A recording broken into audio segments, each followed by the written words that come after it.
പ്രിയപ്പെട്ട വിദ്യാർത്ഥികളെ, നമ്മളിന്ന് ഡിസ്കസ് ചെയ്യുന്നത് ചാപ്റ്റർ 5, 5ാമത്തെ ചാപ്റ്ററാണ്.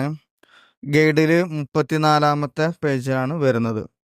Society, community, association and institution. സമൂഹം, സമുദായം, സംഘടന, സ്ഥാപനങ്ങൾ. ഇതാണ് ഹെഡിങ് വരുന്നത്. ഇതിൽ ഒന്നാമത്തെ ക്വസ്റ്റ്യൻ നോക്കൂ. Give two example of social institutions. സാമൂഹ്യ സ്ഥാപനത്തിന് 2 ഉദാഹരണങ്ങൾ എഴുതുക. 2 എക്സാമ്പിളാണ്. ഒന്നാമത്തത് കുടുംബം, 2 വിവാഹം. നെക്സ്റ്റ് വരുന്നത് രണ്ടാമത്തെ ക്വസ്റ്റ്യൻ. What is society? എന്താണ് സമൂഹം? സമൂഹം എന്ന് പറഞ്ഞാൽ മനുഷ്യൻ്റെ പെരുമാറ്റ നിയന്ത്രണങ്ങളുടെ, സ്വാതന്ത്ര്യങ്ങളുടെ, പ്രയോജനങ്ങളുടെ, പ്രയോഗ നടപടിക്രമങ്ങളുടെ, അധികാരങ്ങളുടെ, പരസ്പര സഹായങ്ങളുടെ, വിവിധങ്ങളായ വിഭജനങ്ങളുടെ ഒരു സംവിധാനമാണ് സമൂഹം. അപ്പോൾ സമൂഹം എന്ന് പറയുമ്പോൾ വ്യത്യസ്ത കാര്യങ്ങളാണ് ഇതിൽ ഉൾപ്പെടുന്നത്. ഒന്നാമത്തത് മനുഷ്യൻ്റെ പെരുമാറ്റ നിയന്ത്രണങ്ങൾ. ഒന്നാമത്തെ കാര്യം മനുഷ്യൻ്റെ പെരുമാറ്റ നിയന്ത്രണങ്ങൾ. രണ്ടാമത്തത് മനുഷ്യൻ്റെ സ്വാതന്ത്ര്യങ്ങൾ. പിന്നെ മൂന്നാമത്തത് ആ മനുഷ്യരെ കൊണ്ടുള്ള പ്രയോജനങ്ങൾ, ഉപകാരങ്ങൾ. നാലാമത്തത് പ്രയോഗ നടപടിക്രമങ്ങൾ, അവയുടെ ഉപയോഗങ്ങളും നടപടിക്രമങ്ങളും ഉൾപ്പെടെയുള്ള കാര്യങ്ങൾ.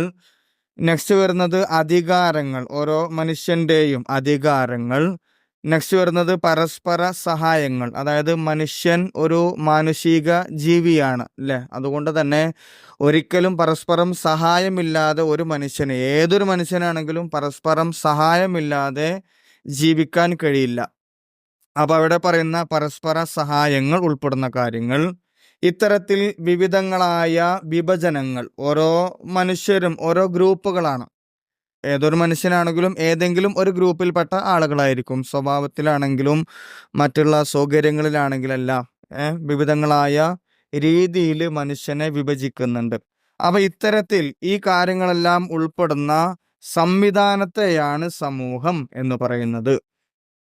ഇനി നെക്സ്റ്റ് ഇതിന് താഴെ ഒരു ചെറിയ ഒരു രീതിയിൽ പറയുന്നുണ്ട്. എന്താണ്? സമൂഹം സാമൂഹിക ബന്ധങ്ങളുടെ ഒരു പിന്നീടൽ അഥവാ ചിലന്തി വലയാണ്. പിന്നീടുക എന്ന് പറഞ്ഞാൽ ചിലന്തി വല പോലെ കൂട്ടിപ്പണഞ്ഞ് കിടക്കുക എന്ന് പറയില്ലേ, അതാണ് സമൂഹം. സാമൂഹിക ബന്ധങ്ങൾ എന്ന് പറഞ്ഞു കഴിഞ്ഞാൽ പരസ്പരം ബന്ധിതമായി കിടക്കുന്നതാണ് സമൂഹം എന്ന് പറയുന്നത്. ഇനി നെക്സ്റ്റ് വരുന്നത് മൂന്നാമത്തെ question. Explain the community life in India. ഇന്ത്യയിലെ സാമൂഹിക ജീവിതത്തെക്കുറിച്ച് വിവരിക്കുക. ഇവിടെ നിരവധി ഗ്രാമസമൂഹങ്ങൾ നിറഞ്ഞതാണ് ഇന്ത്യയിലെ സാമൂഹിക ജീവിതം. കാരണം ധാരാളം ഗ്രാമപ്രദേശങ്ങൾ ഇന്ത്യയിൽ ഉൾപ്പെടുന്നുണ്ട്. അവയുടെ പ്രത്യേകതകളെ നമുക്ക് പലതായി തരംതിരിക്കുവാൻ സാധിക്കും. ഒന്നാമത്തത് കൃഷിയെ പ്രധാന സമ്പദ് മാർഗമായി കാണുന്നു. അതായത് കൂടുതലായിട്ടും ഗ്രാമപ്രദേശങ്ങളിൽ വരുമാന മാർഗം അല്ലെങ്കിൽ അവരുടെ തൊഴിൽ എന്തായിരിക്കും? കൃഷിയായിരിക്കും. അപ്പോൾ ഇതിനെ പല രീതിയിലായിട്ട് തരംതിരിക്കും. ഒന്നാമത്തത് കൃഷിയെ പ്രധാനമായി സമ്പദ് മാർഗമായി കാണുന്ന വിഭാഗത്തിൽ തരംതിരിക്കാം. പിന്നെ മറ്റൊന്ന് ഗ്രാമങ്ങളുടെ ഒരു പ്രത്യേകത സമാധാനവും ലാളിത്യവും. സമാധാനം, അതുപോലെ തന്നെ ഒരു ലളിതമായ ജീവിതമായിരിക്കും. ഇത് വ്യത്യാസം അറിയണമെങ്കിൽ നമുക്ക് നഗരപ്രദേശങ്ങളിലും പട്ടണങ്ങളിലൊക്കെ ടൗണുകളിലൊക്കെ താമസിക്കുന്ന ആളുകളുണ്ടല്ലോ, എപ്പോൾ നോക്കിയാലും നമ്മൾ ബിസിയാണ്, തിരക്കാണ് എന്നിങ്ങനെ പറയും അല്ലേ. പിന്നെ അവരുടെ ജീവിതങ്ങളും ഒരു ആഡംബര ജീവിതമായിരിക്കും. പക്ഷേ ഈ ഗ്രാമപ്രദേശങ്ങളിലുള്ള ആളുകളാണെങ്കിൽ അവർ പൊതുവെ ഒരു സമാധാനപരമായിട്ടുള്ള ജീവിതമായിരിക്കും. പരസ്പരം സ്നേഹത്തോടെയും സാഹോദര്യത്തോടെയും അതെല്ലാം ഗ്രാമങ്ങളിലെ കാണുവാൻ സാധിക്കുകയുള്ളൂ. അതുപോലെ തന്നെ ലാളിത്യം, ലളിതമായിട്ടുള്ള ജീവിതമാണ് അവർക്ക് ഉണ്ടായിരിക്കുക. നെക്സ്റ്റ് വരുന്നത് പരമ്പരാഗതവും ആചാരപരവുമായ സ്വഭാവ രീതി. പരമ്പരാഗതമായിട്ട്, പരമ്പരാഗതം എന്ന് പറഞ്ഞു കഴിഞ്ഞാൽ മുൻഗാമികളായിട്ടുള്ള അല്ലെങ്കിൽ മുൻകാലങ്ങളിൽ ജീവിച്ചിരുന്ന ആളുകൾ ചെയ്തു വന്നിരുന്ന അതേ കാര്യങ്ങളായിരിക്കും അവരെന്ത് ചെയ്യുക, ചെയ്തു പോരുക. അതാണ് പരമ്പരാഗതമായ രീതി എന്ന് പറയുന്നത്. പിന്നെ ആചാരപരമായ സ്വഭാവ രീതി. അവർ ഏത് മതസ്ഥരാണെങ്കിലും ആ മതത്തെ ധാരാളമായിട്ട് ഇഷ്ടപ്പെടുന്ന, അതിനെ അതേപടി പ്രവർത്തിക്കുന്ന ആളുകളായിരിക്കും കൂടുതലായിട്ടും ഈ വിഭാഗത്തിൽ ഉണ്ടായിരിക്കുക. പരമ്പരാഗതവും ആചാരപരവുമായിട്ടുള്ള സ്വഭാവ രീതിയാണ് അവർക്കുണ്ടായിരിക്കുക. പിന്നെ മറ്റൊന്ന് വരുന്നത് ദാരിദ്ര്യവും നിരക്ഷരതയും. പൊതുവിൽ ഗ്രാമപ്രദേശങ്ങളിൽ ദാരിദ്ര്യമായിരിക്കും. അതായത് വലിയ സമ്പന്നരായിട്ട് ജീവിക്കുന്ന ആളുകളൊന്നും ആയിരിക്കില്ല. ഒരു ആവറേജ് രീതിയിൽ ജീവിക്കുന്നവര്. അതുപോലെ തന്നെ മറ്റൊന്ന് വരുന്നത് ദാരിദ്ര്യം ഉണ്ടായിരിക്കും വിഭാഗത്തിൽ. പിന്നെ നിരക്ഷരത എന്ന് പറഞ്ഞു കഴിഞ്ഞാൽ വിദ്യാഭ്യാസം ഇല്ലാത്ത ആളുകൾ, എഴുത്തും വായനയും അറിയാത്ത ആളുകളായിരിക്കും മിക്ക ഗ്രാമപ്രദേശങ്ങളിലും ഉണ്ടായിരിക്കുക. മറ്റൊന്ന് ജാതിയുടെ അടിസ്ഥാനത്തിലുള്ള തൊഴിൽ വിഭജനങ്ങൾ. ഇപ്പോൾ ഇന്ത്യയിൽ ഓരോ ജോലികളും ഉയർന്നു വന്നത്, അല്ലെങ്കിൽ ഈ ജാതി ഉയർന്നു വന്നത് എങ്ങനെയെന്ന് അറിയോ? അതായത് ജാതികൾ, ഉപജാതികൾ, അവര് ഒരേ തരം ജോലി ചെയ്യുന്ന ആളുകള് ഒരു ജാതിയായിട്ട് മാറുകയാണ് ചെയ്തത്. അപ്പൊ ആദ്യം തൊഴിലാണ് ഉണ്ടായത്, പിന്നീടാണ് അവരെന്തായത്, ജാതിയിലേക്ക് മാറിയത്. അപ്പൊ ആദ്യം ഏകദേശം അല്ലെങ്കിൽ ഒരേ ജോലി ചെയ്യുന്ന ധാരാളം ആളുകൾ അവർ ഒരു ജാതിയുടെ പേരിലാണ് അറിയപ്പെടുന്നത്. ഇത്തരത്തിൽ ജാതിയുടെ അടിസ്ഥാനത്തിലുള്ള തൊഴിൽ വിഭജനങ്ങളും ഗ്രാമപ്രദേശങ്ങളിൽ നടക്കുന്നുണ്ട്. ഇനി അല്ലെങ്കിൽ ആ ഗ്രാമപ്രദേശങ്ങളിൽ ഒരേ തരം ജോലി ചെയ്യുന്ന ആളുകളും ഉണ്ടാകാം. അത്തരം രീതിയിലാണ് ഇന്ത്യയുടെ ഗ്രാമപ്രദേശങ്ങളെ വ്യത്യസ്ത ഭാഗങ്ങളാക്കിയിട്ട് അല്ലെങ്കിൽ വ്യത്യസ്ത പ്രത്യേകതകളായിട്ട് തരംതിരിക്കുന്നത്. ഇനി ബ്രിട്ടീഷ് ഭരണത്തിന്റെ സ്വാധീനം, ജനസംഖ്യ വിസ്ഫോടനം, വിദ്യാഭ്യാസം, ആധുനികവൽക്കരണം, വ്യവസായവൽക്കരണം തുടങ്ങിയവ പരമ്പരാഗത സാമൂഹിക ഘടനയെ ദുർബലമാക്കി. ഇവിടെ ബ്രിട്ടീഷ് ഭരണത്തിന്റെ സ്വാധീനം, ബ്രിട്ടീഷുകാരായിട്ടുള്ള ആളുകള് ഇന്ത്യയിലേക്ക് വരികയും അതുപോലെ ഇന്ത്യയിലുണ്ടായിരുന്ന പരമ്പരാഗതമായിട്ടുള്ള ഭരണ സംവിധാനത്തെ അവരെ ഇല്ലായ്മ ചെയ്യുകയും ചെയ്തു. പിന്നെ മറ്റൊന്നായിരുന്നു ജനസംഖ്യാ വിസ്ഫോടനം. അതായത് ജനസംഖ്യയിൽ വലിയ രീതിയിലുള്ള വളർച്ച ഉണ്ടായി, ജനസംഖ്യാ വർധനവ് ഉണ്ടായി. പിന്നെ മറ്റൊന്ന് വിദ്യാഭ്യാസം, അത് മറ്റൊന്നാണ് വിദ്യാഭ്യാസം. ഇവിടെ വിദ്യാഭ്യാസ രീതിയിൽ വലിയ മാറ്റങ്ങൾ കൊണ്ടുവന്നു. അതുകൊണ്ട് തന്നെ വിദ്യാഭ്യാസം നേടിയ ആളുകൾ ഗ്രാമപ്രദേശങ്ങളിൽ നിന്നും അവർ നഗരങ്ങളിലേക്ക്, പട്ടണങ്ങളിലേക്കും കുടിയേറി പാർക്കുവാൻ തുടങ്ങി. പിന്നെ മറ്റൊന്നാണ് ആധുനികവൽക്കരണം. ഇന്ന് കാണുന്ന രീതിയിലേക്ക് ധാരാളം വികസന പ്രവർത്തനങ്ങൾ വരുവാൻ തുടങ്ങി. മറ്റൊന്നായിരുന്നു വ്യവസായവൽക്കരണം. ഇരുമ്പിന്റെ കണ്ടുപിടുത്തത്തോടുകൂടെ ധാരാളം വ്യവസായശാലകൾ ആരംഭിക്കുകയും അത്തരത്തിൽ വ്യവസായവൽക്കരണം ഉണ്ടാവുകയും അത് ചില ഗ്രാമപ്രദേശങ്ങളിലുള്ള ആളുകൾ എന്ത് ചെയ്തു, നഗരങ്ങളിലേക്ക് അല്ലെങ്കിൽ വ്യവസായശാലകളുള്ള പട്ടണങ്ങളിലേക്ക് കുടിയേറി പാർക്കുവാനുള്ള സാഹചര്യം ഉണ്ടാക്കിയിട്ടുണ്ട്. ഇനി ഇത്തരത്തിൽ പരമ്പരാഗത സാമൂഹിക ഘടനയെ ദുർബലമാക്കിയ കാര്യങ്ങളാണ് ഇവ. ബ്രിട്ടീഷ് ഭരണത്തിന്റെ സ്വാധീനം, ജനസംഖ്യാ വിസ്ഫോടനം, വിദ്യാഭ്യാസം, ആധുനികവൽക്കരണം, വ്യവസായവൽക്കരണം തുടങ്ങിയ പരമ്പരാഗത സാമൂഹിക ഘടനയെ ദുർബലമാക്കിയ സംഗതികളാണ് ഇവ. നമ്മൾ എന്ന വികാരത്തിൽ നിന്ന് ഒരു വലിയ അളവിൽ അവർക്ക് എന്ത് ചെയ്തു, കോട്ടം സംഭവിച്ചിട്ടുണ്ട്. നമ്മൾ എന്ന് പറയുന്ന വികാരത്തിൽ നിന്ന് നാം അല്ലെങ്കിൽ ഞങ്ങൾ, ഞാൻ എന്നൊക്കെ പറയില്ലേ, ആ രീതിയിലേക്ക് അവരെന്ത് ചെയ്തു, ചുരുങ്ങി പോവുകയാണ് ചെയ്തത്. വ്യക്തികളുടെ പരമ്പരാഗതവും ആചാരപരവുമായ ജീവിതത്തിൽ വലിയ അളവിൽ മാറ്റം വന്നിട്ടുണ്ട്. വ്യക്തികളുടെ പരമ്പരാഗതവും ആചാരപരവുമായിട്ടുള്ള ജീവിതത്തിൽ വലിയ അളവിൽ മാറ്റങ്ങൾ വന്നു. ഇത് എല്ലാ ഗ്രാമസമൂഹങ്ങളും വിവിധ മാധ്യമങ്ങളാൽ പുറം ലോകവുമായി വളരെയധികം ബന്ധപ്പെട്ട് കിടക്കുന്നുണ്ട്. അപ്പോൾ ഇത്തരത്തിൽ പരമ്പരാഗതവും ആചാരപരമായിട്ടുള്ള ജീവിതത്തിലെല്ലാം ഗ്രാമപ്രദേശങ്ങൾക്കുണ്ടായിരുന്ന ഈ കാര്യങ്ങളിലൊക്കെ വലിയ രീതിയിലുള്ള മാറ്റങ്ങൾ സംഭവിച്ചിട്ടുണ്ട്. അപ്പോൾ ഈ കാര്യങ്ങളാണ് ഇന്ത്യയിലെ സാമൂഹിക ജീവിതത്തെക്കുറിച്ച് പറഞ്ഞു വന്നത്.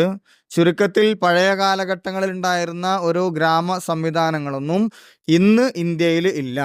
ഇനി നമ്മുടെ കേരളത്തിന് പുറത്തേക്ക് നോക്കുകയാണെങ്കിൽ ഇപ്പോഴും ആ പരമ്പരാഗതമായിട്ടുള്ള പല ആചാരങ്ങളും രീതികളും കൊണ്ടു നടക്കുന്ന ചില ഗ്രാമപ്രദേശങ്ങളും നിലനിൽക്കുന്നുണ്ട്. ഓക്കെ, ഈ കാര്യങ്ങളാണ് മൂന്നാമത്തെ ക്വസ്റ്റ്യനിലൂടെ പറഞ്ഞത്. ഇനി നെക്സ്റ്റ് പറയുന്നത് നാലാമത്തെ ക്വസ്റ്റ്യൻ ആണ്. 35-ാമത്തെ പേജിൽ നാലാമത്തെ question. What are the characteristics of society? സമൂഹത്തിന്റെ സവിശേഷതകൾ എന്തെല്ലാം? ഇതിൽ 12 കാര്യങ്ങളാണ് പറയുന്നത്. ഒന്നാമത്തത് സമൂഹത്തിന്റെ സവിശേഷത. 1, ജനങ്ങൾ ഉൾപ്പെടുന്നതാണ് സമൂഹം. ജനങ്ങൾ ഉൾപ്പെടുന്നതാണ് സമൂഹം. അതായത് ജനമില്ലാതെ സമൂഹമില്ല, സാമൂഹ്യ ബന്ധങ്ങളില്ല, സാമൂഹ്യ ജീവിതം തന്നെ ഇല്ല. അതായത് ഓരോ ജനങ്ങൾ അല്ലെങ്കിൽ ജനങ്ങളുടെ കൂട്ടം ഒരുമിച്ച് കൂടുമ്പോഴാണ് എന്തായി മാറുന്നത്? സമൂഹമായി മാറുന്നത്. അപ്പൊ ജനങ്ങൾ ഉൾപ്പെടുന്നതാണ് സമൂഹം. നെക്സ്റ്റ് വൺ, രണ്ടാമത്തത് പരസ്പര പ്രവർത്തനങ്ങളും പരസ്പര അവബോധവും. ഇവിടെ തമ്മിൽ തുടർച്ചയായ പരസ്പര പ്രവർത്തനങ്ങളിൽ ഏർപ്പെടുന്ന ഒരു കൂട്ടം ജനങ്ങളാണ് സമൂഹം. ജനങ്ങളാകുമ്പോൾ അല്ലെങ്കിൽ സമൂഹമാകുമ്പോൾ അവർ തമ്മിൽ പരസ്പര സഹായ പ്രവർത്തനങ്ങൾ, അങ്ങോട്ട് കൊടുക്കലും ഇങ്ങോട്ടേക്ക് വാങ്ങലും, അങ്ങോട്ട് സഹായം ചെയ്യലും തിരിച്ചിങ്ങോട്ട് സഹായം ചെയ്യലും കാര്യങ്ങളെല്ലാം വരുന്നുണ്ടല്ലോ. അതിനെയാണ് പരസ്പര പ്രവർത്തനങ്ങളും പരസ്പര അവബോധവും എന്ന് പറയുന്നത്. ഇനി നെക്സ്റ്റ് വൺ, മൂന്നാമത്തത് സാമ്യങ്ങളിലും വൈവിധ്യങ്ങളിലും അധിഷ്ഠിതമാണ് സമൂഹം. ഇവിടെ ആവശ്യങ്ങളിലും ജോലികളിലും ലക്ഷ്യങ്ങളിലും ആദർശങ്ങളിലും മൂല്യങ്ങളിലും ജീവിതത്തോടുള്ള കാഴ്ചപ്പാടുകളിലും മറ്റുമുള്ള സമാനതകളാണ് സാമ്യം കൊണ്ട് ഉദ്ദേശിക്കുന്നത്. വ്യത്യസ്ത കാര്യങ്ങളിൽ വ്യത്യസ്ത ജനങ്ങൾ എന്തുണ്ടായിരിക്കും? സാമ്യം ഉണ്ടായിരിക്കും. അതായത് അത് സമൂഹത്തിന്റെ ഒരു പ്രത്യേകതയാണ്. ഒരേ ആവശ്യമുള്ള ധാരാളം ആളുകൾ ഉണ്ടായിരിക്കും. ഒരേ ജോലി ചെയ്യുന്ന ധാരാളം ആളുകൾ ഉണ്ടായിരിക്കും. ഒരേ ലക്ഷ്യങ്ങൾ, ഒരേ ആദർശങ്ങൾ, ഒരേ ജീവിത കാഴ്ചപ്പാടുകളുള്ള ധാരാളം ആളുകൾ സമൂഹത്തിൽ ഉണ്ടായിരിക്കും. ഇതിനെയാണ് നമ്മൾ സാമ്യം എന്ന് പറയുന്നത്. സാമ്യങ്ങളിലും വൈവിധ്യങ്ങളിലും അധിഷ്ഠിതമാണ് സമൂഹം. ഫോർത്ത് വൺ, നാലാമത്തത് അംഗങ്ങളുടെ പരസ്പര ആശ്രയത്വം. അംഗങ്ങളുടെ പരസ്പര ആശ്രയത്വം.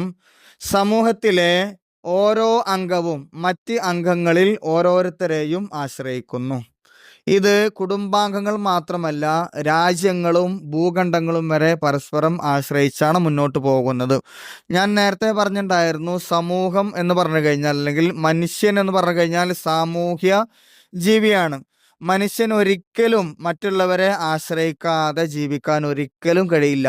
എനിക്ക് ഞാൻ തന്നെ മാത്രം മതി എന്ന് ചിന്തിച്ചുകൊണ്ട് ഒരാൾക്കും ഒരിക്കലും ജീവിക്കാൻ, ഒരു സെക്കൻഡ്, ഒരു മിനിറ്റ് പോലും ജീവിക്കുവാൻ കഴിയില്ല. അതാണ് അംഗങ്ങളുടെ പരസ്പര ആശ്രയത്വം. ഇത് സമൂഹത്തിലെ മറ്റുള്ള അംഗങ്ങളെ ആശ്രയിക്കുന്നു. ഒന്നുകിൽ അവരുടെ കുടുംബാംഗങ്ങളായിരിക്കാം, അല്ലെങ്കിൽ അവരുടെ അയൽപ്പക്കത്തുള്ള ആളുകളായിരിക്കാം. ഏതുവരെ രാജ്യങ്ങൾ തമ്മിൽ അല്ലെങ്കിൽ ഭൂഖണ്ഡങ്ങൾ തമ്മിലൊക്കെ പരസ്പര ആശ്രയിച്ചിട്ടാണ് മുന്നോട്ട് പോകുന്നത്. നാലാമത്തത് അംഗങ്ങളുടെ പരസ്പര ആശ്രയത്വം. നെക്സ്റ്റ് വൺ, അഞ്ചാമത്തത് സഹകരണമാണ്. കോപ്പറേഷൻ. അഞ്ചാമത്തത് സഹകരണം.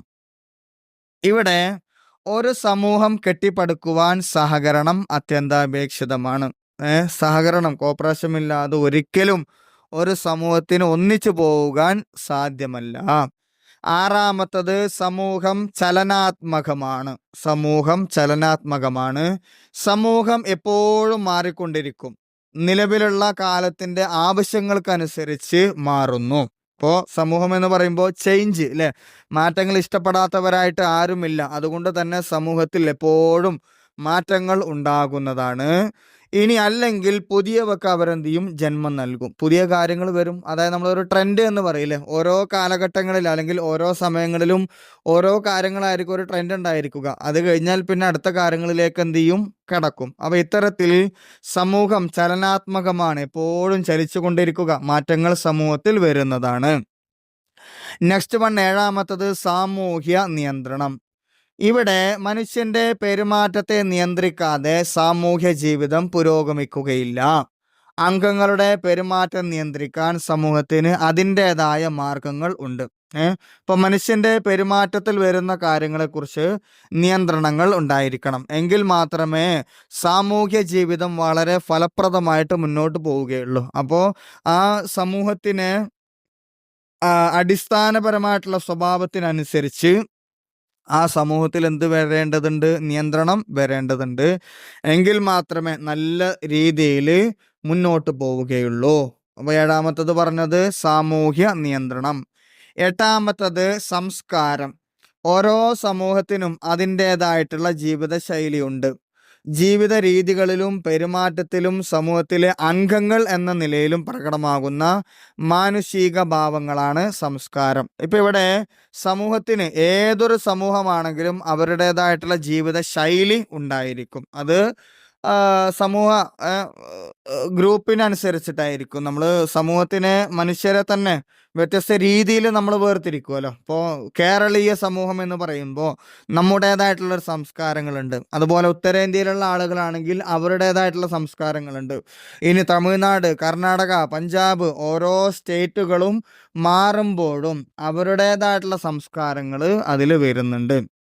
ഇനി ഒന്നുകൂടെ മാറുകയാണെങ്കിൽ, അതായത് മതത്തിനനുസരിച്ചിട്ട് വീണ്ടും എന്ത് ചെയ്യും, സംസ്കാരത്തിൽ മാറ്റം വരും. ഓരോ മതത്തിനും അതിൻ്റെ ആ മതം ഉൾക്കൊള്ളുന്നതായിട്ടുള്ള സംസ്കാരങ്ങൾ ഉണ്ടായിരിക്കും. ഇത്തരത്തിൽ സമൂഹത്തിൽ വൈവിധ്യങ്ങളായിട്ടുള്ള സംസ്കാരങ്ങളാണ് ഉൾക്കൊള്ളുന്നത്. എട്ടാമത്തത് സംസ്കാരം. ഇനി ഒമ്പതാമത്തത് സമൂഹം സംഘടിതമായിരിക്കണം. ഒമ്പതാമത്തെ കാര്യം സമൂഹം സംഘടിതമായിരിക്കണം. സംഘടിതം എന്ന് പറഞ്ഞു കഴിഞ്ഞാൽ ഒരു കൂട്ടായ്മയിലൂടെയാണ് സമൂഹം പ്രവർത്തിക്കേണ്ടത്. നമ്മൾ പരസ്പരം അങ്ങോട്ടും ഇങ്ങോട്ടും സഹായിച്ച് ഓരോ സംഘം എന്നുള്ള രീതിയിലാണ് സമൂഹം എപ്പോഴും പ്രവർത്തിക്കേണ്ടത്. നെക്സ്റ്റ് വൺ, പത്താമത്തത് സമൂഹത്തിൽ അനേകം സംഘങ്ങളും വിഭജനങ്ങളും ഉണ്ടാകുന്നതാണ്. ഞാൻ നേരത്തെ പറഞ്ഞല്ലോ, മതങ്ങൾക്കനുസരിച്ച്, മനുഷ്യന്റെ സ്വഭാവങ്ങൾക്കനുസരിച്ച്, ജാതിക്കനുസരിച്ച്, ഉപജാതിക്കനുസരിച്ച് ഇത്തരത്തിൽ സമൂഹം ധാരാളം സംഘങ്ങളും വിഭജനങ്ങളും ആകുന്നതാണ്. 11ാമത്തത് ആചാരങ്ങളും പതിവുകളും ഉണ്ട്. സമൂഹത്തിൽ എന്തുണ്ട്? വ്യത്യസ്ത ആചാരങ്ങളുണ്ട്, വ്യത്യസ്ത പതിവുകൾ ഉണ്ടായിരിക്കും. 12ാമത്തത് സമൂഹത്തിന്റെ ഒരു ആവശ്യ ഘടകമാണ് അധികാരം. സമൂഹം എന്ന് പറഞ്ഞു കഴിഞ്ഞാൽ ചില ആളുകൾ ഒരുമിച്ച് കൂടുമ്പോഴാണ് സമൂഹമായി മാറുന്നത്. അപ്പോൾ ഒരു കൂട്ടം ആളുകൾ വന്നു കഴിഞ്ഞാൽ സ്വാഭാവികമായിട്ടും അതിൽ ഒരു നേതാവ് ഉണ്ടായിരിക്കണം എന്ന് എല്ലാവരും ആഗ്രഹിക്കും. അത്തരത്തിലുള്ള കാര്യമാണ് പിന്നീട് അധികാരത്തിലേക്ക് പോകുന്നത്. ഇതാണ് 12ാമത്തെ കാര്യം പറഞ്ഞത്. സമൂഹത്തിന്റെ ഒരു ആവശ്യ ഘടകമാണ് അധികാരം എന്നുള്ളത്. ഓക്കെ, അപ്പൊ ഇത്രയും കാര്യങ്ങളാണ് സമൂഹത്തിന്റെ സവിശേഷതകളെ കുറിച്ച് പറഞ്ഞത്. ഓക്കെ, ഇനി നെക്സ്റ്റ് വരുന്നത് 5ാമത്തെ ക്വസ്റ്റ്യൻ. Define community. സമുദായം എന്നാൽ എന്ത്?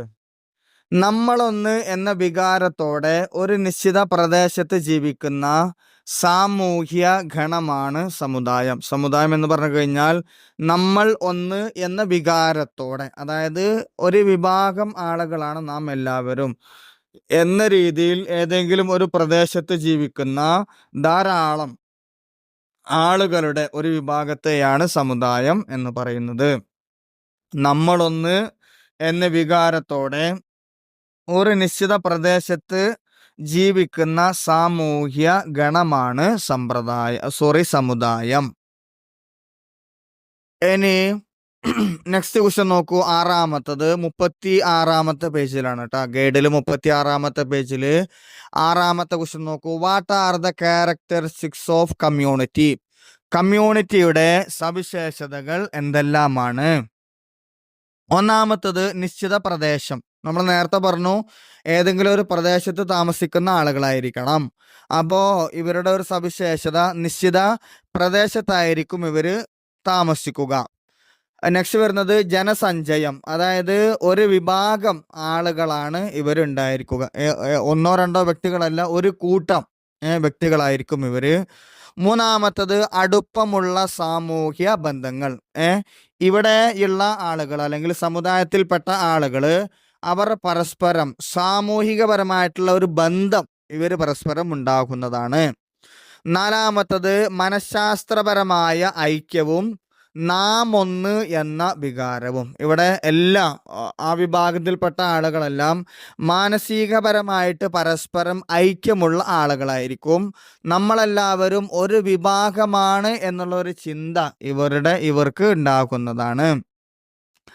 നെക്സ്റ്റ് വൺ, 5ാമത്തത് സാംസ്കാരിക സാദൃശ്യം. ആ സമുദായത്തിൽപ്പെട്ട എല്ലാ ആളുകളുടെയും ആചാരങ്ങളും പാരമ്പര്യങ്ങളും മറ്റ് രീതികളും പ്രവർത്തനങ്ങളും എല്ലാം ഒരേ സാദൃശ്യമായിരിക്കും. അതായത് ഒരു കാര്യങ്ങളായിരിക്കും അവർ ചെയ്യുക.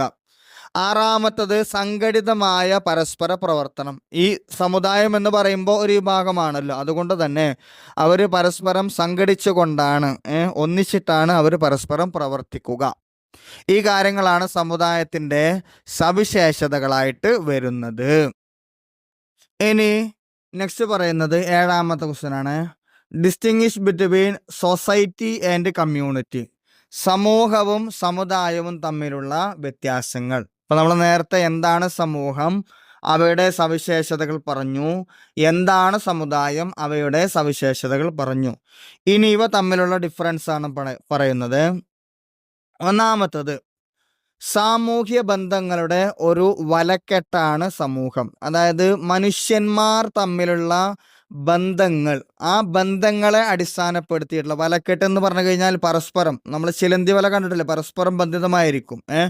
അതുപോലെ മനുഷ്യർ, സമൂഹം, മനുഷ്യർ പരസ്പരം ബന്ധിതമായി കിടക്കുന്ന ഒരു കാര്യമാണ് സമൂഹം. എന്നാൽ സമുദായം എന്ന് പറഞ്ഞാലോ വ്യക്തികളുടെ ഒരു സംഘമാണ് സമുദായം. ചില വ്യക്തികൾ ചേരുമ്പോഴാണ് അതൊരു സമുദായമായിട്ട് മാറുന്നത്. ഇപ്പോൾ നമ്മൾ പറയുമ്പോൾ ഏതെങ്കിലും ഒരു പ്രദേശത്തുള്ള ആളുകൾ, അവിടെ വ്യത്യസ്ത മതത്തിൽ പെട്ട ആളുകൾ ഉണ്ടായിരിക്കും. ഹിന്ദുക്കൾ ഉണ്ടായിരിക്കും, മുസ്ലിങ്ങൾ ഉണ്ടായിരിക്കും, ക്രിസ്ത്യാനികൾ ഉണ്ടായിരിക്കും. അപ്പൊ ഈ 3 വിഭാഗത്തിലെ ആളുകളെല്ലാവരും ചേർന്നതിനെയാണ് നമ്മൾ സമൂഹം എന്ന് പറയുന്നത്. മനസ്സിലായോ? ഹിന്ദു, മുസ്ലിം, ക്രിസ്ത്യൻ, ഇനി മറ്റുള്ള മതസ്ഥരുണ്ടെങ്കിൽ ഉൾപ്പെടെ, മതമില്ലാത്തവരുണ്ടെങ്കിൽ, ഇവരെല്ലാവരും ചേർന്നതിനെയാണ് നമ്മൾ എന്ത് പറയുന്നത്? സമൂഹം എന്ന് പറയുന്നത്. ഇവർ പരസ്പരം മനുഷ്യൻ അല്ലെങ്കിൽ മാനുഷിക ബന്ധം അല്ലെങ്കിൽ സാമൂഹിക ബന്ധമാണ് ഇവർ തമ്മിൽ അങ്ങോട്ടും ഇങ്ങോട്ടും ഉണ്ടാവുക. അതേസമയം സമുദായം എന്ന് പറഞ്ഞു കഴിഞ്ഞാൽ ഈ വിഭാഗത്തിലെ ഓരോ വിഭാഗം, ഹിന്ദുക്കൾ അവർ ഒരു സമുദായത്തിൽപ്പെട്ടവരാണ്. ഇനി മുസ്ലിങ്ങൾ അവർ ഒരു സമുദായമാണ്. ഇനി അതുപോലെ തന്നെ ക്രിസ്ത്യാനികൾ ഉണ്ടെങ്കിൽ അവർ മറ്റൊരു സമുദായമാണ്. അവരെയാണ് നമ്മൾ സമുദായം എന്ന് പറയുന്നത്. ഇനി സമുദായത്തിലേക്ക് നമ്മൾ വീണ്ടും ഒന്നുകൂടെ ഇറങ്ങിച്ചെല്ലുകയാണെങ്കിൽ ഹിന്ദുക്കളിൽ തന്നെ വ്യത്യസ്ത ജാതിയിൽപ്പെട്ട ആളുകൾ ഉണ്ടായിരുന്നല്ലോ, ജാതികളിൽപ്പെട്ട ആളുകൾ ഉണ്ടായിരിക്കും. അപ്പൊ അവര് ഒരു സമുദായം അല്ലെങ്കിൽ അവർ വീണ്ടും ഒരു ഗ്രൂപ്പ് എന്നുള്ള രീതിയിൽ അവരെന്ത് ചെയ്യും? ഒന്നുകൂടെ സ്പ്ലിറ്റ് ആയിട്ട് പോകും. അപ്പൊ ചുരുക്കത്തിൽ വ്യക്തികളുടെ ഒരു സംഘമാണ് സമുദായം. ഇനി നെക്സ്റ്റ് രണ്ടാമത്തത് നോക്കൂ. സമൂഹം കേവലമാണ്, സമുദായം സമൂർത്തമാണ്. വളരെ ഒരു സംഘടിതമായിട്ടായിരിക്കും സമുദായം ഉണ്ടായിരിക്കുക. മൂന്നാമത്തത്, സമൂഹത്തിന് ഭൂമിശാസ്ത്രപരമായിട്ടുള്ള ഒരു നിശ്ചിത മേഖല ആവശ്യമില്ല.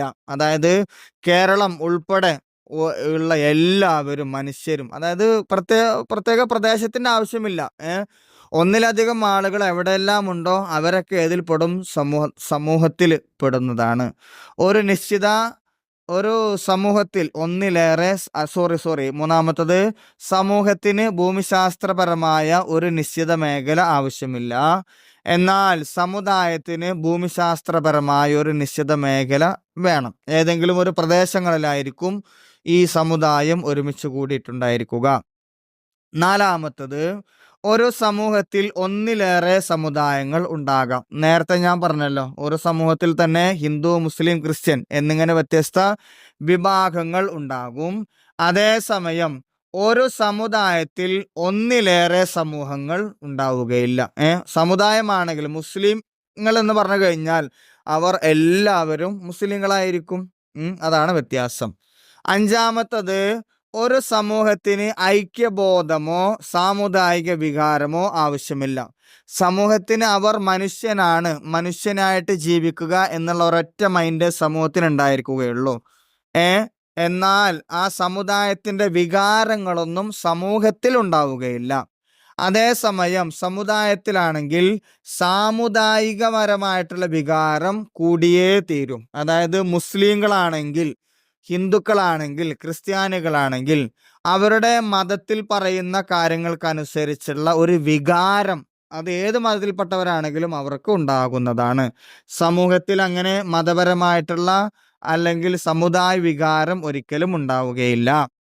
നെക്സ്റ്റ് വൺ, ആറാമത്തത്, ഒരു സമൂഹത്തിൽ പൊതുവായ ലക്ഷ്യങ്ങൾ വ്യാപകവും ഏകീകൃതവുമായിരിക്കും. സമൂഹത്തിൽ പൊതുവായിട്ടുള്ള ലക്ഷ്യങ്ങളാണ്, പൊതുവായിട്ടുള്ള ധാരാളം ലക്ഷ്യങ്ങൾ ഉണ്ടായിരിക്കും. സമൂഹമാണല്ലോ, വ്യത്യസ്ത വിഭാഗത്തിൽപ്പെട്ട ആളുകളുണ്ട്. അതുകൊണ്ട് തന്നെ പൊതുവായിട്ടുള്ള ധാരാളം ലക്ഷ്യങ്ങൾ അവർക്കുണ്ടായിരിക്കും. അതുപോലെ തന്നെ അത് ഏകീകൃതവുമായിരിക്കും. എന്നാൽ സമുദായത്തിലാണെങ്കിൽ പൊതു ലക്ഷ്യങ്ങൾ അത്ര വ്യാപകമോ ഏകീകൃതമോ ആയിരിക്കുകയില്ല. അവർക്ക് സമുദായത്തിൻ്റെതായിട്ടുള്ള ലക്ഷ്യങ്ങൾ ഉണ്ടായിരിക്കും. അതിൽ ഏകത്വം ഉണ്ടാകില്ല, അത് സ്വാഭാവികമാണ്. അപ്പൊ അത്തരത്തിലുള്ള ഏകീകരണങ്ങൾ മാത്രമേ സമുദായത്തിൽ ഉണ്ടാവുകയുള്ളൂ. ഇനി നെക്സ്റ്റ് വൺ, ലാസ്റ്റ് വൺ, ഏഴാമത്തത്, ഒരു സമൂഹത്തിൽ പൊതു താല്പര്യവും പൊതു ലക്ഷ്യങ്ങളും ആവശ്യമില്ല. സമൂഹത്തില് പൊതു താല്പര്യവും പൊതു ലക്ഷ്യങ്ങളും ആവശ്യമില്ല. അതേസമയം സമുദായത്തിലാണെങ്കിൽ താല്പര്യം സംബന്ധിച്ചും ലക്ഷ്യം സംബന്ധിച്ചും പൊതുവായൊരു യോജിപ്പ് ഉണ്ടായിരിക്കും. അതായത് അവരുടെ ലക്ഷ്യങ്ങൾ എന്താണോ ആ സമുദായത്തിൽപ്പെട്ട ആളുകളുടെ എല്ലാവരുടെയും ലക്ഷ്യം ഒന്നായിരിക്കണം. അതേസമയം ഒരു സമൂഹത്തിന്റെ ലക്ഷ്യം ഇന്നതാണ് എന്ന് പറയേണ്ട ആവശ്യമില്ല, അതങ്ങനെ ഉണ്ടാവുകയുമില്ല. നേർമറിച്ച് സമുദായത്തിൽ ഏതെങ്കിലും ഒരു മതത്തിൽപ്പെട്ട ആളുകളാണെങ്കിൽ അവരുടെ ലക്ഷ്യം ഇന്നതാണ് എന്ന് പ്രവചിച്ചിട്ടുണ്ടായിരിക്കും. അതിലേക്കാണ് മറ്റുള്ള ആളുകൾ എന്ത് ചെയ്യുന്നത്, പ്രവർത്തിക്കുന്നത്.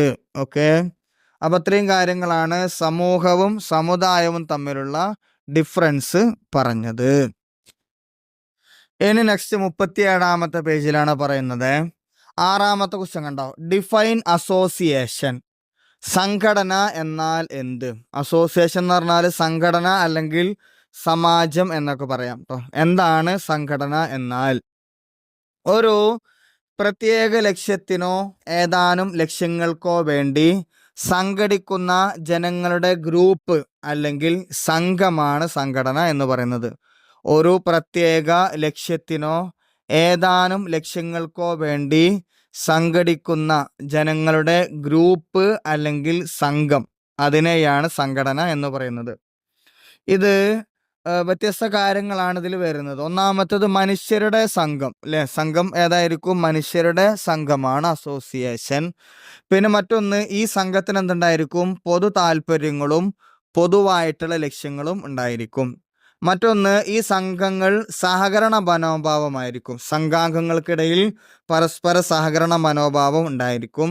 മറ്റൊന്ന്, സംഘടന. ഈ ആളുകളെല്ലാവരും ഒരുമിച്ച് കൂടുമ്പോഴാണ് എന്തുണ്ടാകുന്നത്? സംഘടന ഉണ്ടാകുന്നത്.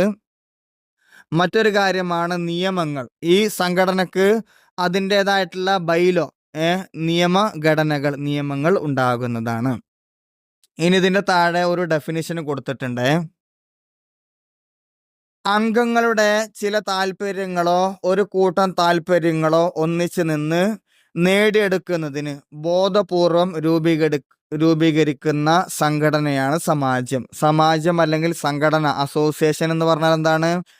അംഗങ്ങളുടെ ചില താല്പര്യങ്ങളോ ഒരു കൂട്ടം താല്പര്യങ്ങളോ ഒന്നിച്ചു നിന്ന് നേടിയെടുക്കുന്നതിന് ബോധപൂർവമായിട്ട് രൂപീകരിക്കുന്ന സംഘടനയാണ് സമാജം അല്ലെങ്കിൽ അസോസിയേഷൻ എന്ന് പറയുന്നത്. അപ്പോൾ ഇവിടെയുള്ള സംഘാംഗങ്ങളുടെ പ്രത്യേകമായിട്ടുള്ള താല്പര്യം ഉണ്ടായിരിക്കും. അത് അവരെല്ലാവരും ചേർന്നുകൊണ്ട് ഒന്നിച്ച് പ്രവർത്തിച്ചുകൊണ്ട് ആ ലക്ഷ്യം നേടിയെടുക്കുന്നതിന് വേണ്ടിയിട്ട് രൂപീകരിക്കുന്ന ഒരു കൂട്ടായ്മ, അതിനെയാണ് സംഘടന അല്ലെങ്കിൽ സമാജം എന്ന് വിളിക്കുന്നത്. ഓക്കെ, ഇനി നെക്സ്റ്റ് ക്വസ്റ്റ്യൻ നോക്കി, 7-ാമത്തത്, what are the characteristics of association? സംഘടനയുടെ സവിശേഷതകൾ എന്തെല്ലാം, അല്ലെങ്കിൽ സമാജത്തിന്റെ സവിശേഷതകൾ എന്തെല്ലാം? ഒന്നാമത്തെ പോയിന്റ് നോക്കൂ, മനുഷ്യരുടെ ഒരു കൂട്ടായ്മയാണ് സമാജം. സംശയമില്ലല്ലോ, മനുഷ്യരുടെ ഒരു കൂട്ടായ്മയാണ് സമാജം. 2, പൊതു താല്പര്യങ്ങളുള്ള വ്യക്തികളുടെ കൂട്ടം ഉൾക്കൊള്ളുന്നതാണ് ഒരു സമാജം. അതായത് ഒരു സംഘടനക്ക് ആ വ്യക്തികളുടെ പൊതുവായിട്ടുള്ള താല്പര്യമായിരിക്കും. ആ സംഘടനയുടെ താല്പര്യമാണ് ആ വ്യക്തികളുടെ താല്പര്യമായിട്ട് മാറുക. അതാണ് പൊതു താല്പര്യമുള്ള വ്യക്തികളുടെ കൂട്ടം ഉൾക്കൊള്ളുന്നതാണ് സമാജം. നെക്സ്റ്റ് വൺ, ഒരു സമാജത്തിലുള്ളവർ സഹകരണ മനോഭാവത്തോടെ ഒന്നിച്ച് പ്രവർത്തിക്കുന്നു. അപ്പോൾ ഒരു സംഘടനയിലുള്ള ആളുകൾ അവർ പരസ്പരം ഒന്നിച്ചാണ് പ്രവർത്തിക്കുന്നത്. ഇനി സംഘടിത ഗണമാണ് സമാജം. അതായത് സംഘടനയിലുള്ള എണ്ണം ആളുകൾ എല്ലാവരും ഒരുമിച്ച് കൂടുമ്പോഴാണ് സമാജമായിട്ട് മാറുന്നത്, സംഘടനയായിട്ട് മാറുന്നത്. നെക്സ്റ്റ് വൺ, എല്ലാ സമാജങ്ങൾക്കും അതിലെ അംഗങ്ങൾ തമ്മിലുള്ള ബന്ധങ്ങൾ ക്രമീകരിക്കുന്നതിന് അതിൻ്റേതായിട്ടുള്ള മാർഗനിർദ്ദേശങ്ങൾ ഉണ്ടായിരിക്കും. അതായത് ഓരോ സംഘടനക്കും അതിൻ്റേതായിട്ടുള്ള നിയമാവലികൾ, ബൈലോ ഉണ്ടായിരിക്കും. ആ നിയമങ്ങൾക്കനുസരിച്ചും മാർഗനിർദ്ദേശങ്ങൾക്കും അനുസരിച്ചാണ് സംഘവും സംഘത്തിലെ ആളുകളും പ്രവർത്തിക്കുക. നെക്സ്റ്റ് വൺ, അംഗങ്ങൾക്ക് തങ്ങളുടെ സമാനമോ അന്യോന്യമോ ആയ താല്പര്യങ്ങൾ യാഥാർത്ഥ്യമാക്കുന്നതിനുള്ള ഏജൻസിയോ മാർഗമോ ആണ് സമാജം. അതായത് ഒരേ രീതിയിൽ ചിന്തിക്കുന്ന ആളുകൾ അല്ലെങ്കിൽ ഒരേ താല്പര്യമുള്ള ആളുകൾ അവർ പ്രവർത്തിക്കുന്ന ഒരു ഏജൻസി അല്ലെങ്കിൽ ഒരു കൂട്ടം അല്ലെങ്കിൽ ഒരു കൂട്ടായ്മ, അതിനെയാണ് സംഘടന എന്ന് പറയുന്നത്. സമാന സ്വഭാവമുള്ള, സമാന ചിന്തകളുള്ള, സമാന താല്പര്യങ്ങളുള്ള ഒരു വിഭാഗം ആളുകളായിരിക്കും ഈ സംഘടനയിൽ ഉണ്ടായിരിക്കുക. സമാജങ്ങൾ അല്ലെങ്കിൽ സമിതികൾ താൽക്കാലികമോ സ്ഥിരമോ ആവാം. ഒന്നെങ്കിൽ ഇവ എന്ത് ചെയ്യുക, സംഘടന സ്ഥിരമായിട്ടുള്ള സംഘടനയായിരിക്കും. അപ്പോൾ നമ്മളൊക്കെ കേരളത്തിൽ ധാരാളം സംഘടനകൾ ഉണ്ടല്ലോ, അപ്പോൾ അത്തരത്തിൽ സ്ഥിരമായിട്ട് പ്രവർത്തിക്കുന്നതുണ്ടായിരിക്കും. പിന്നെ താൽക്കാലികമായിട്ടുള്ളത് ഉണ്ടായിരിക്കും. എന്തെങ്കിലും പ്രത്യേകിച്ച് കാര്യങ്ങൾ ഉണ്ടാകുമ്പോൾ, ഇപ്പോൾ നമ്മൾ എന്തെങ്കിലും ഒരു പ്രോഗ്രാം ഉണ്ടാകുമല്ലോ, അപ്പോൾ പ്രോഗ്രാം ഉണ്ടാകുമ്പോൾ നമ്മൾ പ്രോഗ്രാം കമ്മിറ്റി, സ്വാഗത സംഘം രൂപീകരിക്കുന്നൊക്കെ കേട്ടിട്ടില്ലേ. അപ്പോൾ അതിൻ്റെ ആ ഒരു ലക്ഷ്യം ലക്ഷ്യം പൂർത്തീകരിച്ച് കഴിഞ്ഞാൽ, ആ ജോലി വർക്ക് കഴിഞ്ഞാൽ ആ സംഘം എന്ത് ചെയ്യും, പിരിയും. അപ്പോൾ ഇത്തരത്തിൽ സംഘടനകൾ ഒന്നുകിൽ താൽക്കാലികമായിരിക്കാം അല്ലെങ്കിൽ സ്ഥിരമായിട്ടുള്ള സംഘങ്ങളൊക്കെ ഉണ്ടാകുന്നതാണ്. അപ്പോൾ ഈ കാര്യങ്ങളാണ് സംഘടനയുടെ, അസോസിയേഷന്റെ സവിശേഷതകളായിട്ട് പറഞ്ഞത്. ഇനി നെക്സ്റ്റ് വരുന്നത് 8ാമത്തെ ക്വസ്റ്റ്യൻ ആണ്. What are the types of association? സമാജത്തിനെ എത്രയായി തരംതിരിക്കാം? ടൈപ്സ് ഓഫ് അസോസിയേഷനെ കുറിച്ചിട്ടാണ് പറയുന്നത്. സമാജത്തിൻ്റെ വർഗീകരണം. അതിൻ്റെ ആൻസർ 38ാമത്തെ പേജിൽ. സമാജത്തിൻ്റെ വർഗീകരണം പ്രധാനമായിട്ടും നമുക്ക് 3 രീതിയിൽ ഇവയെ വർഗീകരിക്കാവുന്നതാണ്. അതായത് പ്രവർത്തന കാലത്തിന് അനുസരിച്ച് പ്രവർത്തന കാലം, രണ്ടാമത്തത് അധികാരം, മൂന്നാമത്തത് ജോലികൾ.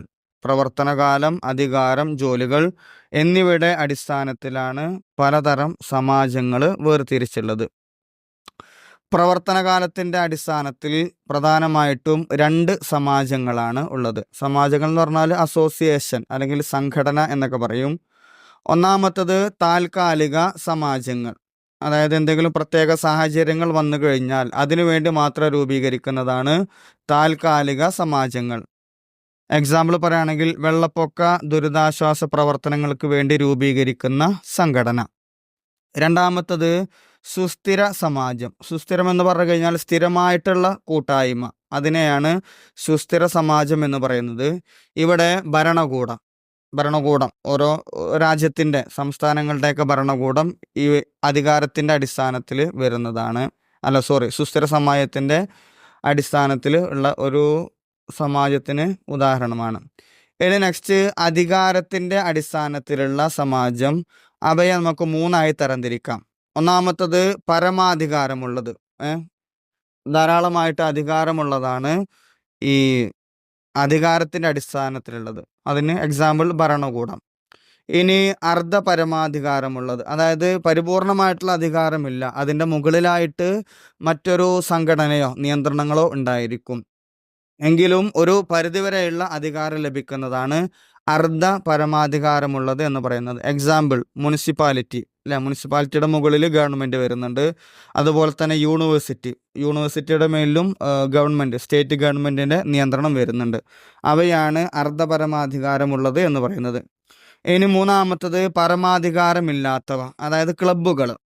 ഈ ക്ലബ്ബുകൾ എങ്ങനെ ആയിരിക്കണം? ഒരു പ്രത്യേകപരമായിട്ടുള്ള പരമാധികാരമോ അല്ലെങ്കിൽ അധികാരമൊന്നും അവർക്ക് വരുന്നില്ല. ആ സംഘടന എന്തിനാണ് രൂപീകരിച്ചിരിക്കുന്നത്? അതിൻ്റെ ലക്ഷ്യങ്ങൾക്ക് വേണ്ടിയിട്ട് പ്രവർത്തിക്കാനേ പറ്റുകയുള്ളൂ. ഇനി നെക്സ്റ്റ് വരുന്നത് ജോലികളുടെ അടിസ്ഥാനത്തിൽ, അവർ ചെയ്യുന്ന ജോലികളുടെ അടിസ്ഥാനത്തിലുള്ള സമാജങ്ങളാണ്. അവയെ നമുക്ക് 4ആയി തരംതിരിക്കാം. ഒന്നാമത്തത് ജൈവിക സമാജം, എക്സാമ്പിൾ കുടുംബം, നമ്മൾ കുടുംബം കൂട്ടായ്മയുണ്ടല്ലോ, അവയാണ് ജൈവിക സമാജം. നെക്സ്റ്റ് രണ്ടാമത്തത് തൊഴിൽ സമാജം, ട്രേഡ് യൂണിയനുകൾ, നമ്മൾ തൊഴിലാളികളായിട്ടുള്ള ആളുകൾ എടുക്കുന്ന കൂട്ടായ്മയാണ് തൊഴിൽ സമാജം, എക്സാമ്പിൾ ട്രേഡ് യൂണിയൻ. നെക്സ്റ്റ് വിനോദ സമാജം, വിനോദ കാര്യങ്ങൾക്ക് വേണ്ടിയിട്ട് ഒരുമിച്ച് കൂടുന്നവരാണെങ്കിൽ അവയാണ് വിനോദ സമാജം. അതിന് എക്സാമ്പിൾ സംഗീത ക്ലബ്ബുകൾ. ഫോർത്ത് വൺ, നാലാമത്തത് ധാർമ്മിക സമാജം, ഇവ ധർമ്മസ്ഥാപനങ്ങളാണ്. ഇത്തരം കാര്യങ്ങൾക്ക് വേണ്ടിയിട്ട് കമ്മ്യൂണിറ്റി അല്ലെങ്കിൽ ചാരിറ്റി പ്രവർത്തനങ്ങൾക്ക് വേണ്ടിയിട്ട് രൂപീകരിച്ച സമാജങ്ങളെയാണ് ധാർമ്മിക സമാജം എന്ന് പറയുന്നത്. അപ്പോൾ ഇത്തരത്തിലാണ് സമാജത്തിൻ്റെ വർഗീകരണം വരുന്നത്. ഇനി നെക്സ്റ്റ് ക്വസ്റ്റ്യൻ നോക്കൂ, 9ാമത്തെ ക്വസ്റ്റ്യൻ ആണ് ഡിഫൈൻ ഇൻസ്റ്റിറ്റ്യൂഷൻ. സ്ഥാപനങ്ങൾ എന്നാൽ എന്താണ് സ്ഥാപനങ്ങൾ? വ്യക്തികളും ഗ്രൂപ്പുകളും തമ്മിലുള്ള ബന്ധങ്ങളെ നിയന്ത്രിക്കുന്ന അംഗീകരിക്കപ്പെട്ടതും വ്യവസ്ഥാപിതവുമായ ആചാരങ്ങളാണ് അല്ലെങ്കിൽ പെരുമാറ്റങ്ങളാണ് സ്ഥാപനങ്ങൾ എന്ന് പറയുന്നത്. വ്യക്തികളും ഗ്രൂപ്പുകളും തമ്മിലുള്ള ബന്ധങ്ങളെ നിയന്ത്രിക്കുന്ന, അതായത് വ്യക്തികളുടെയും ഗ്രൂപ്പുകളുടെയും ബന്ധങ്ങൾ ഏതിനടിസ്ഥാനപ്പെടുത്തിയിട്ടാണോ പ്രവർത്തിക്കുന്നത് അവയെ അംഗീകരിക്കപ്പെട്ടതും അതുപോലെ വ്യവസ്ഥാപിതമായിട്ടുള്ള നിയമങ്ങളും ആചാരങ്ങളും ഉൾക്കൊള്ളുന്നതിനെയാണ് സ്ഥാപനങ്ങൾ എന്ന് പറയുന്നത്, ഇൻസ്റ്റിറ്റ്യൂഷൻ എന്ന് പറയുന്നത്. ഇനി നെക്സ്റ്റ് പറയുന്നത് 10ാമത്തെ ക്വസ്റ്റ്യൻ ആണ്, explain the characteristics of institution. സ്ഥാപനങ്ങളുടെ സവിശേഷതകൾ വിശദീകരിക്കുക. ഇവിടെ ഒന്നാമത്തെ സവിശേഷത, സ്ഥാപനങ്ങൾക്ക് സുനിശ്ചിതമായ ലക്ഷ്യങ്ങൾ ഉണ്ട്. ഒന്നാമത്തെ കാര്യം, ഓരോ സ്ഥാപനങ്ങൾക്കും ഒരു വ്യക്തമായിട്ടുള്ള ലക്ഷ്യങ്ങൾ ഉണ്ടായിരിക്കും. നെക്സ്റ്റ് വൺ, രണ്ടാമത്തത് വ്യക്തികളെ നിയന്ത്രിക്കുവാനുള്ള ഉപാധിയാണ് സ്ഥാപനങ്ങൾ. അതിൻ്റെ കീഴിൽ വരുന്ന വ്യക്തികളെ നിയന്ത്രിക്കുവാനുള്ള ഉപാധിയാണ് സ്ഥാപനങ്ങൾ. തേർഡ് വൺ, മൂന്നാമത്തത് സ്ഥാപനങ്ങൾ മനുഷ്യൻ്റെ കൂട്ടായ പ്രവർത്തനങ്ങളെ ആശ്രയിക്കുന്നു. ഒരു സ്ഥാപനത്തിലാകുമ്പോൾ ധാരാളം ആളുകൾ, വ്യക്തികൾ ഉണ്ടായിരിക്കും. അതുകൊണ്ട് തന്നെ അവരുടെ കൂട്ടായിട്ടുള്ള പ്രവർത്തികളാണ് ഇവിടെ വരുന്നത്. സ്ഥാപനങ്ങൾ മനുഷ്യൻ്റെ കൂട്ടായ പ്രവർത്തനങ്ങളെ ആശ്രയിക്കുന്നു. നെക്സ്റ്റ് നാലാമത്തത്, വിവിധ ആചാരങ്ങളുടെയും സിദ്ധാന്തങ്ങളുടെയും അടിസ്ഥാനത്തിൽ രൂപം കൊണ്ട ചില നടപടിക്രമങ്ങൾ സ്ഥാപനത്തിന് ഉണ്ടായിരിക്കും. വ്യത്യസ്തങ്ങളായിട്ടുള്ള ആചാരങ്ങൾ, നിയമങ്ങൾ, അതുപോലെ അവയുടെ സിദ്ധാന്തങ്ങൾ, ഇതിൻ്റെയൊക്കെ അടിസ്ഥാനത്തിൽ രൂപം കൊണ്ടിട്ടുള്ള ചില നടപടിക്രമങ്ങൾ സ്ഥാപനങ്ങൾക്ക് ഉണ്ടായിരിക്കും. അത് ഓരോ സ്ഥാപനത്തിൻ്റെയും സ്വഭാവത്തിനനുസരിച്ച് അതിൽ വ്യത്യാസങ്ങൾ ഉണ്ടാകുന്നതാണ്. നെക്സ്റ്റ് വൺ, അഞ്ചാമത്തത്, മറ്റു സാമൂഹ്യ നിയന്ത്രണ ഉപാധിയേക്കാൾ സുസ്ഥിരമാണ് സ്ഥാപനങ്ങൾ. മറ്റുള്ള സാമൂഹ്യ നിയന്ത്രണ ഉപാധിയേക്കാൾ സ്ഥിരമായിട്ട് നിൽക്കുന്നതാണ്, വ്യത്യസ്തമായിട്ട് നിൽക്കുന്നതാണ് സ്ഥാപനങ്ങൾ. നെക്സ്റ്റ് വൺ, ആറാമത്തത്, വ്യക്തികൾ നിർബന്ധമായും അനുസരിക്കേണ്ട ചില നിയമങ്ങൾ എല്ലാ സ്ഥാപനങ്ങൾക്കും ഉണ്ടായിരിക്കും. അതായത് പൊതുവായിട്ട് ഉള്ള ചില നിയമങ്ങൾ അതിലെ എല്ലാ ആളുകളും നിർബന്ധമായിട്ടും അനുസരിക്കേണ്ട ചില നിയമങ്ങൾ അത് എല്ലാ സ്ഥാപനങ്ങൾക്കും ഉണ്ടായിരിക്കും. ഇനി ഏഴാമത്തത്, ഭൗതികമോ അല്ലാത്തതോ ആയ ഒരു പ്രതീകം എല്ലാ സ്ഥാപനങ്ങൾക്കും ലഭിച്ചിരിക്കും. ഭൗതികം അല്ലാത്തത് ചില വസ്തുക്കളോ അല്ലെങ്കിൽ പൊതുവെ നമുക്ക് കാണുവാൻ സാധിക്കുന്ന രീതിയിലുള്ള കാര്യങ്ങളെയാണ് ഭൗതികമായിട്ടുള്ളത് എന്ന് പറയുന്നത്. അപ്പോൾ ഇത്തരത്തിൽ ഭൗതികമോ അല്ലാത്തതോ ആയിട്ടുള്ള ഒരു പ്രതീകം അത് എല്ലാ സ്ഥാപനങ്ങൾക്കും ഉണ്ടാകുന്നതാണ്. നെക്സ്റ്റ് ലാസ്റ്റ് വൺ, എട്ടാമത്തത്, മനുഷ്യരുടെ പ്രാഥമിക ആവശ്യങ്ങൾ നിറവേറ്റാനായി രൂപം കൊണ്ടവയാണ് സ്ഥാപനങ്ങൾ. അതായത് മനുഷ്യൻ്റെ ബേസിക്കായിട്ട് വരുന്ന ഓരോ ലക്ഷ്യങ്ങൾ അല്ലെങ്കിൽ കാര്യങ്ങൾ ഉണ്ടായിരിക്കും. അപ്പോൾ ഇത്തരം കാര്യങ്ങളെ നിറവേറ്റുവാൻ വേണ്ടിയിട്ടാണ് ഇത്തരത്തിലുള്ള സ്ഥാപനങ്ങൾ രൂപീകരിക്കുന്നത്. അപ്പോൾ ഈ കാര്യങ്ങളാണ് സ്ഥാപനങ്ങളുടെ ക്യാരക്ടറിസ്റ്റിക്സ്, സവിശേഷതകളായിട്ട് വരുന്നത്. ഇനി നെക്സ്റ്റ് പറയുന്നത് 11ാമത്തെ ക്വസ്റ്റ്യൻ ആണ്, 39ാമത്തെ പേജിൽ.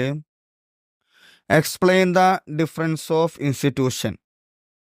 വിവിധ തരത്തിലുള്ള സാമൂഹ്യ സ്ഥാപനങ്ങളെ പറ്റി വിശദീകരിക്കുക. ഇൻസ്റ്റിറ്റ്യൂഷൻ പ്രധാനമായിട്ടും രണ്ട് രീതിയിലാണ്. ഒന്നാമത്തത് പ്രാഥമിക സ്ഥാപനങ്ങൾ, പ്രൈമറി ഇൻസ്റ്റിറ്റ്യൂഷൻ. രണ്ടാമത്തത് സെക്കൻഡറി ഇൻസ്റ്റിറ്റ്യൂഷൻ, ദ്വിതീയ സ്ഥാപനങ്ങൾ. ഇവിടെ പ്രാചീന സമൂഹങ്ങളിൽ കണ്ടുവന്നിരുന്ന ഏറ്റവും അടിസ്ഥാനപരമായ സ്ഥാപനങ്ങളാണ് മതം, കുടുംബം, വിവാഹം, സ്വത്ത്, ഏതെങ്കിലും തരത്തിലുള്ള രാഷ്ട്രീയ സംവിധാനം. ഇവയെയാണ് നമ്മൾ പ്രാഥമിക ഇൻസ്റ്റിറ്റ്യൂഷൻ, സ്ഥാപനങ്ങൾ എന്ന് പറയുന്നത്. അപ്പോൾ നമ്മൾ ഈ സ്ഥാപനങ്ങൾ എന്ന് പറഞ്ഞു കഴിഞ്ഞാൽ ഈ ഭൗതികമായിട്ടുള്ള സ്ഥാപനങ്ങളാണെന്ന് തെറ്റിദ്ധരിക്കരുത്. ഇത് ഫസ്റ്റ്, അതായത് പ്രാഥമിക സ്ഥാപനങ്ങൾ എന്ന് പറഞ്ഞു കഴിഞ്ഞാൽ ഒന്നാമത്തത് മതം, കുടുംബം, വിവാഹം, സ്വത്ത്, രാഷ്ട്രീയ സംവിധാനങ്ങൾ. ഇവയെയാണ് നമ്മൾ പ്രാഥമിക സ്ഥാപനങ്ങൾ എന്ന് പറയുന്നത്. സമൂഹങ്ങൾ വലുപ്പം കൊണ്ടും സങ്കീർണതയും വളർന്നു വന്നപ്പോൾ സ്ഥാപനങ്ങൾ വ്യത്യസ്തവും പുരോഗമനപരവുമായിട്ട് മാറി. അപ്പോൾ സമൂഹത്തിൻ്റെ വലുപ്പത്തിനനുസരിച്ച് വ്യത്യസ്ത രീതിയിലുള്ള സ്ഥാപനങ്ങൾ വളർന്നു വന്നു. അതായത് ആദ്യകാലങ്ങളിൽ മനുഷ്യൻ എന്നൊരൊറ്റ സ്ഥാപനം മാത്രമേ ഉണ്ടായിരുന്നുള്ളൂ. പിന്നീട് ആ മനുഷ്യന്മാർ ചില സമൂഹങ്ങളായിട്ട് മാറി. അതായത് ഈ സമൂഹത്തിനിടയിൽ അല്ലെങ്കിൽ മനുഷ്യന്മാർക്കിടയിൽ തന്നെ മതത്തിൽ വ്യത്യാസങ്ങൾ വന്നു, അതുപോലെ ജാതിയിൽ വ്യത്യാസം വന്നു. അതുകൊണ്ട് അവയെല്ലാം വ്യത്യസ്ത സ്ഥാപനങ്ങളായിട്ട് മാറുകയാണ് ചെയ്തത്. ഇതനുസരിച്ച് പിന്നെ അതുപോലെ തന്നെ മനുഷ്യൻ്റെ ആവശ്യങ്ങളും മറ്റു കാര്യങ്ങളെല്ലാം അനുസരിച്ച് ധാരാളം വ്യത്യസ്ത രീതിയിലുള്ള പുരോഗമനങ്ങൾ ഉണ്ടായി. ഇതനുസരിച്ച് ജനങ്ങളുടെ ദ്വിതീയ ആവശ്യങ്ങൾ നേടിയെടുക്കുന്നതിനായി ഒട്ടേറെ സ്ഥാപനങ്ങൾ ഉണ്ടാക്കപ്പെട്ടു. അവയെയാണ് നമ്മൾ ദ്വിതീയ സ്ഥാപനങ്ങൾ എന്ന് പറയുന്നത്. എക്സാമ്പിൾ, വിദ്യാഭ്യാസ സ്ഥാപനങ്ങൾ, നിയമപരമായിട്ടുള്ള കാര്യങ്ങൾ, ഭരണഘടനാപരമായിട്ടുള്ള കാര്യങ്ങൾ, മറ്റൊന്ന് വാണിജ്യ സ്ഥാപനങ്ങൾ. അപ്പോൾ ഇവക്കെല്ലാം അനുസരിച്ച് വ്യത്യസ്ത സ്ഥാപനങ്ങൾ രൂപീകരിച്ചു. ഇവയെയാണ് നമ്മൾ ദ്വിതീയ സ്ഥാപനങ്ങൾ എന്ന് പറയുന്നത്. അപ്പോൾ ഒന്നാമത്തത് പ്രാഥമിക സ്ഥാപനങ്ങൾ, എക്സാമിനൊക്കെ ചോദിക്കാറുണ്ട് കേട്ടോ. ഒന്നാമത്തത് പ്രാഥമിക സ്ഥാപനങ്ങൾ, എക്സാമ്പിൾ മതം, കുടുംബം, വിവാഹം, സ്വത്ത്, രാഷ്ട്രീയ സംവിധാനങ്ങൾ. ഇവയാണ് ഒന്നാമത്തെ പ്രാഥമിക സ്ഥാപനങ്ങളിൽ ഉൾപ്പെടുന്നത്. നെക്സ്റ്റ്, രണ്ടാമത്തത് ദ്വിതീയ സ്ഥാപനങ്ങളാണ്. അതിൽ വരുന്നത് വിദ്യാഭ്യാസം, നിയമം, ഭരണഘടന, വാണിജ്യം. ഇവയാണ് ദ്വിതീയ സ്ഥാപനങ്ങളിൽ വരുന്നത്. ഇനി നെക്സ്റ്റ് പറയുന്നത് 12ാമത്തെ ക്വസ്റ്റ്യൻ ആണ്. Distinguish between institution and association. സമാജവും സ്ഥാപനങ്ങളും തമ്മിലുള്ള വ്യത്യാസങ്ങൾ. എന്താണ് സമാജം, എന്താണ് സ്ഥാപനങ്ങൾ, ഇവയെക്കുറിച്ച് നമ്മൾ നേരത്തെ പറഞ്ഞിട്ടുണ്ട്. ഇനി അവ തമ്മിലുള്ള ഡിഫറൻസ് ആണ് പറയുന്നത്. ഫസ്റ്റ് വൺ, ഒന്നാമത്തത് സ്ഥാപനങ്ങൾ നിയമത്തിൻ്റെ സൃഷ്ടിയാണ്. സ്ഥാപനങ്ങൾ ഏതെങ്കിലും നിയമത്തിൻ്റെ അടിസ്ഥാനത്തിലാണ് സ്ഥാപനങ്ങൾ ഉണ്ടാകുന്നത്. അതേസമയം സമാജങ്ങൾ മനുഷ്യർ അടങ്ങിയതാണ് സമാജങ്ങൾ. ഒന്നാമത്തത് സ്ഥാപനങ്ങൾ നിയമത്തിൻ്റെ സൃഷ്ടിയാണ്, അതേസമയം സമാജങ്ങൾ മനുഷ്യർ അടങ്ങിയതാണ്. രണ്ടാമത്തത് സമാജങ്ങൾക്ക് പ്രത്യേക രൂപമുണ്ട്, അവ സമൂർത്തവുമാണ്. എന്നാൽ സ്ഥാപനങ്ങൾക്ക് പ്രത്യേക രൂപമില്ല, അവ കേവലമായതാണ്. മൂന്നാമത്തത് സ്ഥാപനങ്ങൾ ഉരുത്തിരിഞ്ഞു വരുന്നതാണ്, സമാജം രൂപീകരിക്കപ്പെടുന്നതാണ്. സ്ഥാപനങ്ങൾ ഉരുത്തിരിഞ്ഞു വരുന്നതാണ്, സമാജങ്ങൾ രൂപീകരിക്കപ്പെടുന്നവയാണ്. ഫോർത്ത് വൺ, നാലാമത്തത് സ്ഥാപനങ്ങൾ സുസ്ഥിരമാണ്, സമാജങ്ങൾക്ക് ഒരു സ്ഥിരതയില്ല. നെക്സ്റ്റ് വൺ, അഞ്ചാമത്തത് സ്ഥാപനം ഒരു പ്രവർത്തന ക്രമമാണ്, സമാജം ഒരു സംഘടിത സംവിധാനമാണ്. സ്ഥാപനം ഒരു പ്രവർത്തന ക്രമമാണ്, സമാജം ഒരു സംഘടിത സംഘമാണ്. നെക്സ്റ്റ്, ആറാമത്തത് സ്ഥാപനം പ്രവർത്തന ക്രമം സൂചിപ്പിക്കുന്നു, സമാജം അംഗത്വമാണ് സൂചിപ്പിക്കുന്നത്. മനുഷ്യൻ സ്ഥാപനത്തിൻ്റെ ഒരു അംഗമല്ല, എന്നാൽ സമാജത്തിലെ ഒരു അംഗമാണ് മനുഷ്യൻ. ഈ കാര്യങ്ങളാണ് സ്ഥാപനവും സമാജവും തമ്മിലുള്ള ഡിഫറൻസ് വരുന്നത്. ഇനി നെക്സ്റ്റ് 13ാമത്തെ question, explain the functions of association. സമാജത്തിൻ്റെ കടമകൾ എന്തെല്ലാമാണ്? സമാജത്തിൻ്റെ ഫങ്ഷൻസ് ആണ് ആളുകളുടെ ചില പൊതുവായ ആവശ്യങ്ങൾ നിർവഹിക്കുക എന്നതാണ് സമാജത്തിൻ്റെ പ്രധാനപ്പെട്ട ലക്ഷ്യം. അതായത് ഒരു സംഘടനയുടെ അതിൽ ഉൾക്കൊള്ളുന്ന ആളുകളുടെ പൊതുവായിട്ടുള്ള ആവശ്യങ്ങൾ നിർവഹിക്കുക എന്നുള്ളതാണ് സമാജത്തിൻ്റെ പൊതുവായിട്ടുള്ള ലക്ഷ്യം വരുന്നത്. സ്വന്തം സംസ്കാരമോ ജീവിത ചുറ്റുപാടുകളോ സൃഷ്ടിക്കുകയും ലക്ഷ്യങ്ങൾ നേടിയെടുക്കുകയും ചെയ്യുക. അവ പൊതുവായ നന്മയെ ലക്ഷ്യമാക്കി പ്രവർത്തിക്കുക. ഇതാണ് സമാജത്തിൻ്റെ പ്രധാനപ്പെട്ട ധർമ്മം. 3 കാര്യങ്ങളാണ് പറഞ്ഞത്. ഒന്നാമത്തത് ആ സംഘത്തിലെ ആളുകളുടെ പൊതുവായ ആവശ്യങ്ങൾ നിർവഹിക്കുക. മറ്റൊന്ന് സ്വന്തം സംസ്കാരം, അതുപോലെ തന്നെ ജീവിത ചുറ്റുപാടുകൾ, ഇവയെ സംരക്ഷിക്കുക. അതുപോലെ തന്നെ ആ സ്ഥാപനം ലക്ഷ്യം വെക്കുന്ന കാര്യങ്ങൾ അത് പൊതുവായിട്ടുള്ള നന്മ ലക്ഷ്യമാക്കി പ്രവർത്തിക്കുകയും ചെയ്യുക. ഈ കാര്യങ്ങളാണ് സമാജത്തിൻ്റെ കടമകളായിട്ട് വരുന്നത്. ഓക്കെ, അപ്പോൾ ഇത്രയും കാര്യങ്ങളാണ് പ്രധാനമായിട്ടും ഈ ഒരു ചാപ്റ്ററിൽ വരുന്നത്. നോട്ട്സ് എഴുതിയെടുക്കുക. എന്തെങ്കിലും സംശയങ്ങളുണ്ടെങ്കിൽ ചോദിക്കണം. മറ്റൊരു ക്ലാസ്സുമായിട്ട് വീണ്ടും കാണാം. താങ്ക്സ്.